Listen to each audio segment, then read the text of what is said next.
Shabbat Shalom. Alors, comme on le sait, dans notre paracha, Yaakov est obligé de se sauver et en chemin pour Lavan, il a un rêve. Il rêva. Le fameux rêve de Yaakov.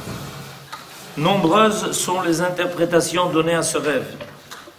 D'après la conception exposée au verset précédent, selon laquelle Yaakov aurait prié à l'endroit du futur sanctuaire, où prière ses pères et où la prière monte au ciel.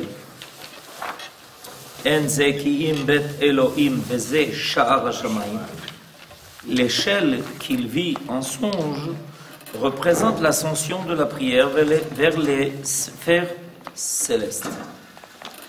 Les anges s'élèvent de la terre, portant les suppliques des hommes jusqu'au trône céleste, et ils redescendent ensuite vers eux, comblés des bénédictions du ciel.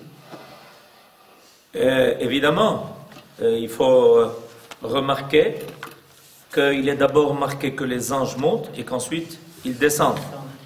Malaché Elohim olim veyordim bo. Donc ça confirme ce qui est dit ici, c'est que en fait l'homme s'élève vers le haut et élève ses prières vers le haut, et grâce à cela il arrive à attirer vers le bas, vers la terre, les brachot. Par exemple, ce qui nous est arrivé cette semaine, la pluie. La pluie est la preuve la plus évidente en Eretz Israël. En dehors d'Eretz Israël, ça s'appelle le sale temps. En Eretz Israël, ça s'appelle le beau temps. Ça s'appelle bracha. C'est-à-dire que on a réussi, nous, les béné Israël, à attirer vers nous la pluie qui fait le lien entre les cieux et la terre. C'est le lien le plus évident, le plus flagrant. Puisque la pluie tombe du ciel et elle s'enfonce dans la terre. Donc elle fait le lien total entre les cieux et la terre. C'est pour ça que la pluie a des sgoulottes très, très particulières que rien ne peut remplacer. On peut essayer tout ce qu'on veut, mais ce que la pluie est capable de donner à la terre, on peut même l'arroser autant qu'on veut, on ne peut pas remplacer le caractère particulier de la pluie qui fait le trait d'union entre les cieux et la terre. Maïmonide cite un passage du Midrash Tanhuma indiquant que l'échelle comportait 4 degrés. Ils correspondent aux 4 stades que la pensée doit franchir pour parvenir jusqu'à Dieu. Et voici une échelle était dressée sur la terre. Ici, l'échelle désigne le lieu et les rapports des différents êtres de l'univers. Elle, l'échelle était debout, dressée sur la terre, désigne le monde terrestre, le monde des perceptions et l'expérience, d'où émane toute connaissance. Et son sommet atteignait le ciel, nous enseigne que la connaissance progresse à partir du monde sensible vers le monde des êtres saints et des sphères supérieures. Et voici les anges de Dieu montaient et descendaient, fait allusion au monde suprasensible des anges, où la connaissance pénètre plus avant. Et enfin, le 4e et dernier échelon de l'évolution spirituelle représente le but de la connaissance et de la prière en même temps. Et voici Dieu se tenait au-dessus. Donc on a ici, selon Maïmonide, les 4 étapes que l'on franchit. Et ça, c'est le travail énorme de l'homme. Le travail de l'homme, c'est de petit à petit trouver le moyen de s'élever sur cette échelle et de franchir toutes ces étapes pour pouvoir grimper jusqu'à un endroit où finalement il y a une révélation, la révélation de Dieu. Et c'est pour ça qu'on a fait remarquer que l'échelle en hébreu qui se dit Soulam est la même gematria que le mot Sinaï. C'est-à-dire que c'est ce que Moshe Rabbeinu a fait. Moshe Rabbeinu a été invité à Kadosh Baruch Hu à grimper pour se hausser à un niveau de connaissance totale qui lui permettait de capter la Torah. Seulement si on arrivait à se hausser à un tel niveau, on était à même de pouvoir capter la science divine qui s'appelle la Torah. Donc Dieu l'attendait d'une certaine façon en haut de l'échelle, en haut du Sinaï. Moshe Rabbeinu a fait cette ascension, qui est une ascension évidemment spirituelle, où finalement en haut de cela, Dieu l'attendait, et quand il a rencontré la présence divine, alors la Torah est devenue pour lui d'une telle évidence qu'il a été capable de saisir ce que Dieu voulait transmettre aux hommes, et ensuite de prendre avec lui cette connaissance pour nous la ramener. Rabbi Ishaya Halevi Horowitz, qui est le Shla. Shla, c'est les initiales de son livre. Shnei Luchot Abrit. Donc ça rejoint ce dont on vient de parler. En haut du Sinaï, Moshe Rabbeinu a reçu le Luchot Abrit et le Shla, qui était Rav de Hebron, le Shla Kadosh, c'est comme ça qu'on a l'habitude de l'appeler. En fait, on l'appelle du nom de son livre, comme d'ailleurs d'autres sages, qu'on appelle du nom de leur livre. Le Chafetz Chaim, par exemple, ou le Bet Yosef. Il s'agit de Rabbi Yosef Karo, etc. Il y a des sages qui sont tellement identifiés avec leur œuvre que eux et leur œuvre c'est la même chose. Donc quand on parle de on parle de en fait ce qu'ils ont laissé, ils ont légué au monde. Donc le Shla HaKadosh, Neluchot Abrit, tente une synthèse entre la méthode rationaliste et celle de la Kabbale, exposant que les 4 mondes des philosophes sont identiques aux 4 mondes de la Kabbale, à savoir le monde des phénomènes matériels, Olam Ma'asiya, c'est le monde où on fait, où on agit, ça s'appelle Olam Ma'asiya, Asiya, Milachon La'asot, ça apparaît à la fin de la parashat Vayichulu, Vayichulu Hashamayim Ve'aretz, et à la fin, Asher bara Elohim La'asot. Akadosh Baruch Hu bara, mais il nous a laissé le soin de La'asot. Ensuite, il y a un monde plus élevé qui est le monde de la formation, Olam HaYetzira, ça s'appelle le monde de la formation parce que il y a dedans le mot Tsura qui veut dire la forme. La forme. Tsura. Tsura, c'est la forme des choses. La forme des choses. C'est le monde où on donne forme aux choses. Ensuite, on s'élève au monde de la création, qui s'appelle Olam HaBriya. Et de là, on arrive au monde le plus élevé qui est un monde très noble, où il n'y a pas du tout de rappel de la matière, qui s'appelle le Olam HaAtzilut. Mais tandis que les mondes de la Kabbale représentent les échelons du développement de l'émanation divine, c'est-à-dire ça va de haut en bas, le monde, les 4 mondes des philosophes désignent seulement les différentes phases que la connaissance humaine doit franchir à partir de la perception du phénomène jusqu'à la vision de l'absolu. Donc dans le sens contraire. Et ça c'est tout à fait logique. Que la révélation divine, donc la Torah, y compris dans son sens le plus profond, qui s'appelle la Kabbalah, nous parle de la révélation divine. Donc du niveau le plus élevé jusqu'au niveau le plus bas. Comment la révélation divine finit par se révéler par une présence qu'on est capable, nous, de saisir même dans ce monde. Et qui se cache, évidemment, dans le monde créé. Et le travail de l'homme est de faire le sens contraire. Alors, évidemment, les philosophes qui n'avaient pas la perception du divin et de sa révélation ne peuvent pas parler de ces mondes-là, alors ils parlent au contraire des mondes que l'homme doit franchir pour s'élever. Donc en fait, il y a 2 sens qui font allusion exactement à ce qui est marqué dans le rêve de Yaakov. Malaché Elohim olim veyordim bo. Car le but de l'ascension de l'homme, c'est de pouvoir se lier à ces mondes-là que Dieu veut révéler.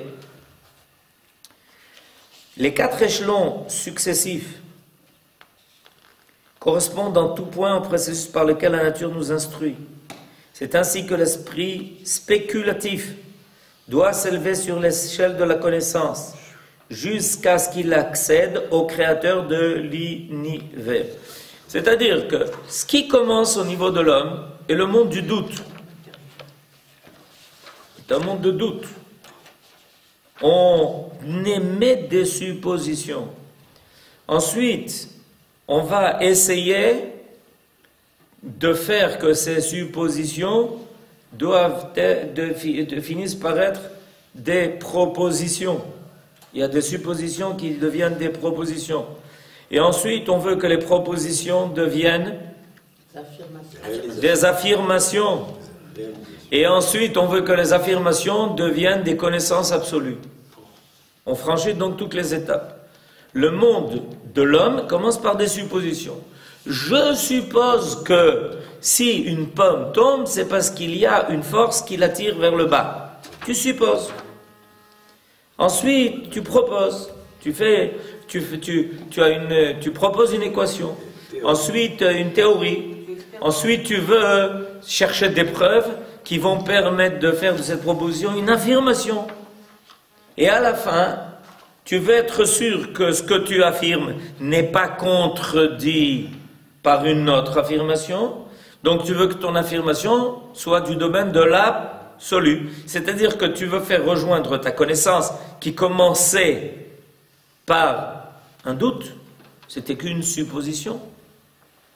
C'était pas une tu supposes, oui, mais il dit que tu as raison, tu émets un doute. C'est comme ça, la démarche de la science se fait comme ça. Mais qui tu dis que... Alors on cherche des preuves pour essayer de étayer la thèse que l'on veut affirmer. Et finalement, qu'est-ce qui intéresse l'homme dans cette affaire? Ce qui intéresse l'homme dans cette affaire, même ceux qui se prétendent non-croyants, c'est que ce qu'ils supposent finissent par être une vérité qui soit absolue. Donc en fait, c'est la recherche du divin. Tu ne veux plus rester dans le niveau de l'homme. Si tu veux rester au niveau de l'homme, tu seras toujours dans le domaine du doute. Tu seras toujours dans le domaine de la supposition. Mais il y a en l'homme cette volonté profonde de vouloir rejoindre l'absolu. Et de dire, mais moi je détiens la vérité. J'ai réussi à la trouver. Je veux même la prouver. Donc en fait, il veut s'élever à un tel niveau qu'il soit capable de dire ce que je dis est vrai. C'est absolu. Donc tu veux rejoindre le divin. C'est le travail. Quand on fait tchouva, c'est la chose qui fait le plus de bien. Quand on fait tchouva, c'est le travail qui fait du bien. De quoi? De savoir qu'on peut arriver... On peut rejoindre quelque chose qui est absolu et pas rester dans le monde du doute. Mais il faut savoir que dans les étapes que je viens de décrire, à chaque étape que je viens de décrire, il y a des philosophies qui se sont installées. Il y a une philosophie qui est installée dans le monde du doute. C'est-à-dire il n'y a pas d'autre façon de penser et de conduire sa vie. C'est pas une question seulement de penser. Il ne s'agit pas seulement de penser comme ça. Et même finalement, ça va inspirer une conduite de vie. Ça va inspirer une approche de la vie. On est dans le monde du doute. Tu ne pourras jamais sortir du monde du doute. Il y a une philosophie énorme qui, en Europe, au 18e, 19e siècle, s'est installée et qui est arrivée au début du 20e siècle. L'homme ne peut pas sortir du monde du doute. Et puis il y a d'autres philosophies. Et petit à petit, pourquoi? Parce que au début, vous savez que la science était persuadée qu'elle avait découvert toute la vérité. Le problème, c'est que tous les 10 ans, il y a quelqu'un qui venait prouver que la thèse précédente n'était pas bonne. Alors on a fini par dire, on n'est pas du tout dans le système. Si à chaque fois que quelqu'un arrive à amener une thèse et que 10 ans après il y a quelqu'un qui vient amener la thèse contraire et qui arrive à prouver que la précédente thèse n'est pas la bonne, alors en fait, peut-être que l'homme n'est pas capable de sortir du monde du doute. Nahon, il ne peut pas sortir du monde du doute. est-ce que l'humain peut accéder à la connaissance absolue? Elle n'appartient c'est ce que je viens de dire. C'est-à-dire, on peut comprendre les philosophes. Les philosophes qui affirment que notre monde est le monde du doute, dans leur conception, dans leur système, ils ont raison. Seulement, qu'est-ce que nous prétendons et que nous avons prouvé? C'est que si l'homme s'élève, à un moment donné, dans son élévation morale et spirituelle, et pas seulement intellectuelle, parce que si l'élévation n'est qu'intellectuelle, elle ne permettrait pas à l'homme d'arriver au monde de l'absolu. Mais quand l'homme arrive à s'élever totalement, et au niveau intellectuel, en arrivant à acquérir les connaissances nécessaires, et au niveau moral, et au niveau spirituel, ça lui est donné finalement en cadeau. Parce que son âme vient d'un monde de l'absolu. Quand nous disons que l'âme est immortelle, en réalité, qu'est-ce qu'on affirme par là? Ce que l'on affirme par là en disant que l'âme est immortelle, c'est que nous avons en nous une attache à l'absolu. C'est ça qu'on veut dire. Seulement découvrir l'âme, ça ne se fait pas par une démarche intellectuelle. Ça ne suffit pas, parce que l'âme est quelque chose de pur. Or, on peut être quelqu'un d'intellectuel sans être quelqu'un de pur. On peut être complètement dépravé, on peut être un intellectuel dépravé. On peut être un intellectuel qui est complètement démonté. Donc, en fait, il faut savoir que le monde de l'absolu est donné à l'homme en cadeau quand l'homme a fait. C'est pour ça que Ve'Hashem nitzav alav. Sache une chose, c'est qu'en haut de l'échelle, Dieu se tient. C'est-à-dire que toi, tu montes et tu vois pas la fin de l'échelle. Et puis un jour, tu lèves la tête et tu dis ah. C'est-à-dire que presque tu as fait, parce que tu as fait cette ascension, parce que tu as fait l'effort de grimper, à un moment donné, un jour, t'est donné en cadeau la possibilité de la révélation de l'absolu. Tu ne peux pas y arriver par une démarche qui soit uniquement de l'esprit. Parce que l'esprit étant dans le corps, il a donc les limites qui ne sont pas l'absolu. Quelque chose de limité ne peut pas être absolu, puisqu'il est limité, donc il ne contient pas tout. Excusez-moi, je voulais simplement apporter, pour décorer votre démonstration, que Jean-Paul Sartre, le fameux philosophe français, etc., il a tout écrit dans le doute. Et après, il a connu à la fin de sa vie un certain Béni Lévy, vous avez connu Béni Lévy, qu'il a ramené, qu'il a fait comprendre où était la vérité. Il a commencé à lui donner tous les matins une heure de Gemara avec Jean-Paul Sartre. Et Jean-Paul Sartre a voulu brûler tous ses bouquins en disant j'écris tout ça dans le doute et dans l'incompréhension. Voilà, alors, soi-disant le grand Jean-Paul Sartre. Là, pour vous dire que vous dites est exact. Ok. Alors, Toda, et c'est donc important de savoir ça. C'est ça que finalement, ce que la Torah amène à l'homme, que le philosophe ne peut pas amener à l'homme, c'est la possibilité de la rencontre avec l'absolu. Ça, le philosophe ne peut pas te donner ça. C'est une chose et son contraire. Parce que le philosophe ne te propose qu'une démarche intellectuelle.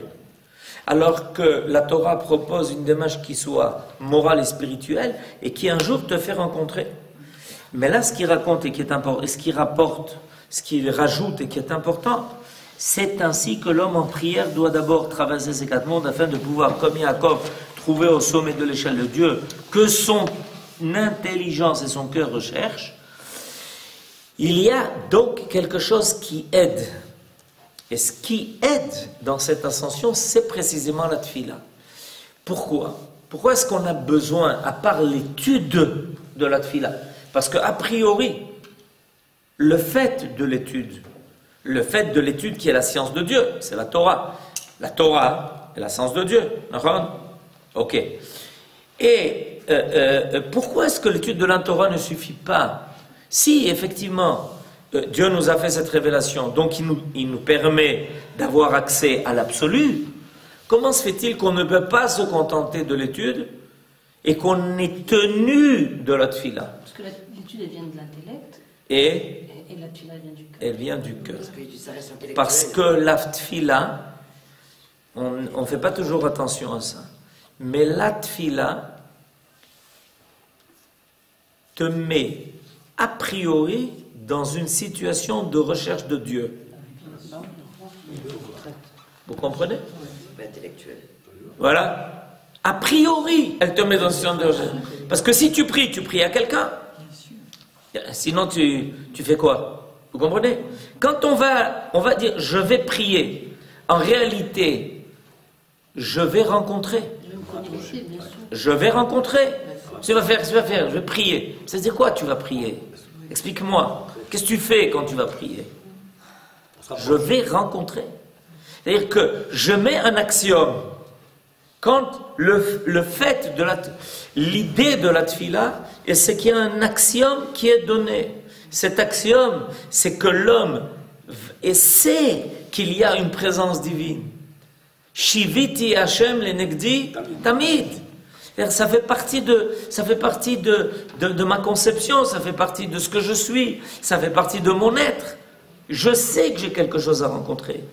Donc, quand je vais commencer à étudier, j'étudie pour aller rencontrer ce que j'ai déjà mis comme axiome, qu'il y a quelque chose à rencontrer. Si on ne prie pas, on peut penser que ton étude va te conduire, peut-être ou pas, à quelque chose que tu cherches. Quand on cherche, on n'est pas sûr de trouver, on est d'accord? Alors, si on commence par l'étude, sans qu'il y ait la tfila, on cherche, mais qui dit que tu trouves? Alors que la tfila dit que, a priori, il y a quelque chose à rencontrer. C'est pour ça qu'on n'a pas le droit d'étudier la Torah sans faire de bracha. Interdit d'étudier la Torah sans faire la bracha sur la Torah. Interdit. Pourquoi? Parce que la bracha nous dit a priori et non pas a posteriori que on va par l'intermédiaire de la Torah rencontrer celui qui a donné la Torah. Qu'est-ce qu'on dit dans la bracha sur la Torah? Asher bachar banu mikol hamim venatan lanu et torato baruch ata Hashem noten ha-Torah. Maintenant, une fois que tu as dit cette bracha, alors on dit à l'étudiant, tu peux commencer. Donc pour vous, il faut commencer. Quel est votre point de vue? Parce que les avis sont très contradictoires. Est-ce qu'il faut commencer d'abord d'étudier un texte avant d'aller prier, ou prier et ensuite étudier? Selon Rashi, on n'a pas le droit d'étudier avant de prier. Mais si on a pas- Alors comment se fait-il? Les Chabad, ils font le contraire. Hein? Les Chabad, Ils font leur brachot déjà. Les télim avant les On fait ses brachot déjà. Tu peux le droit d'étudier sans faire tes brachot. Ils ont déjà fait les brachot, mais je vais quand même expliquer la démarche de l'étude qui précède la tfila. La démarche de l'étude qui précède la tfila, c'est pour prier. C'est-à-dire que quand comprenez, on a besoin d'étayer l'idée. C'est pour ça que s'il y a un limoud, ce limoud doit être un limoud qui, d'une certaine façon, c'est ce qui est marqué dans le traité de Brachot. Dans le traité de Brachot, il est marqué que les chassidim arishonim, les hommes pieux dans le temps, avaient l'habitude de se préparer à la tfila 1 heure. Ils avaient l'habitude de prier 1 heure. Ils avaient l'habitude de redescendre de la tfila 1 heure. 3 fois 3, 9. La journée était déjà assez occupée. Elle était assez meublée. Mais c'est peut-être vrai que seulement pour la tfila de Shacharit. Mais ça veut dire quoi? Qu'ils avaient l'habitude de se préparer à la tfila pendant 1 heure. Ça veut dire que pendant 1 heure, ils s'habituaient à l'idée qu'on allait rencontrer quelque chose. C'est comme étudiant, non? En étudiant. Mais le but de l'étude était d'ouvrir le cœur. Le but de l'étude, c'est pas comme quelqu'un qui tombe du lit et qui arrive au Bet HaKnesset et qui arrive avant les Noul Shabéach pour terminer les Noul Shabéach. C'est prendre la tfila au sérieux. De toute façon, l'étude, c'est pas un but en soi. Quoi? L'étude, c'est pas un but en soi. D'accord. L'étude, c'est pour déjà au moins changer les midotes et puis arriver à... Non, le but de l'étude, c'est même pas changer les midotes. Le but de l'étude, c'est rencontrer Kadosh Voilà, Baruch Hu. c'est ça. Point final. Le but de l'étude, c'est rencontrer Kadosh Baruch Hu. Maintenant, si tu étudies et que tu rencontres pas Kadosh Baruch Hu, Il y a des quantités de gens des juifs qui font une étude très approfondie, par exemple en université, et à Paris, et C'est pour qui ça que étudient, c'est qui sont une très forts. université. Et c'est tout, ils en sont au stade de l'étude. Ils sont très forts. Ils sont philosophes. Un Ils en ont philosophe. fait une philosophie. C'est ça comme la philosophie. Alors justement, on arrive à la tfila à propos de ces 4 étapes dont on a parlé. À ces 4 mondes correspondent les 4 parties principales que l'on peut distinguer dans la prière quotidienne. La première partie nous conduit jusqu'à Baruch She'amar. Elle se réfère au monde de l'action et des phénomènes naturels. Olam Ha'asiya. On commence à monter. La seconde partie s'étend de Baruch She'amar à Barechu. Elle s'élève vers le monde de la nature et des formes. La partie suivante comprend le schéma et ses bénédictions. Elle nous conduit vers le monde où toutes les forces agissantes de l'univers sont rapportées à l'unique Dieu. C'est pour ça qu'on dit Shema Israël, Hashem Elokeinu, Hashem Echad. Tout est venu de Akadosh Baruch Hu. C'est le Olam Abriya. Bereshit bara Elokim et Hashamayim ve'et haaretz. Enfin, la dernière partie est constituée par l'art Amida Shmoneh Esrei, où nous trouvons Dieu, maître de toutes les destinées personnelles et universelles, devant qui nous épanchons notre cœur. C'est-à-dire, c'est la rencontre avec le total, le Olam Hatzilut, c'est le monde qui n'est pas limité. C'est la rencontre avec le total. Donc, il y a le but de la tfila, c'est donc de franchir toutes ces étapes finalement pour se hausser au haut de l'échelle. Et on a l'habitude de dire qu'un homme peut vérifier comment était sa prière selon son étude. Par exemple, Comment expliquez-vous ça? Comment ça se passe? C'est que si tu as prié comme il faut, tu arrives à comprendre des choses dans la Torah que tu n'avais pas compris avant. Parce que la tfila t'a fait rechercher dans l'étude Akadosh Baruch. c'est une clé. Si tu n'as pas prié comme il faut, alors tu vois des mots, tu vois des lettres, tu vois des phrases, à la rigueur quelques connaissances par-ci et par-là. Mais tu n'as pas vu Akadosh Baruch Hu qui se cache dans sa science. Alors que la tfila, précisément, a pour but de te rendre sensible à la présence divine dans tout. Et donc, quand tu étudieras, tu vas tout d'un coup sentir à travers la science qui t'est donnée, qui t'a été révélée, la présence de celui qui l'a donnée. Et qu'est-ce Ça va, que tu vois. c'est qu'une bonne fila? Comment définissez-vous une bonne fila? Une bonne fila, Parce que c'est une question fila... qui se pose tous les jours à nous. Oui, même plusieurs fois par jour. Vous avez raison, enfin. Non, mais- Et c'est vrai, c'est quoi une bonne fila? Une bonne fila, hein, c'est un sentiment que, précisément ce qu'on vient de dire, où on sent qu'on ne reste pas dans le monde d'où on est venu. Si quelqu'un vient à la tfila et qu'il a son esprit préoccupé par toutes ses affaires et toutes les affaires, etc., et qu'il ne sent pas qu'il est rentré dans un monde plus profond, en fait, il n'a pas véritablement réussi dans la tfila, parce que ça veut dire qu'il n'a pas monté, il est monté dans aucun des échelons de l'échelle. Alors évidemment, il y a des gens qui arrivent à gravir un échelon, 2 échelons, etc., etc.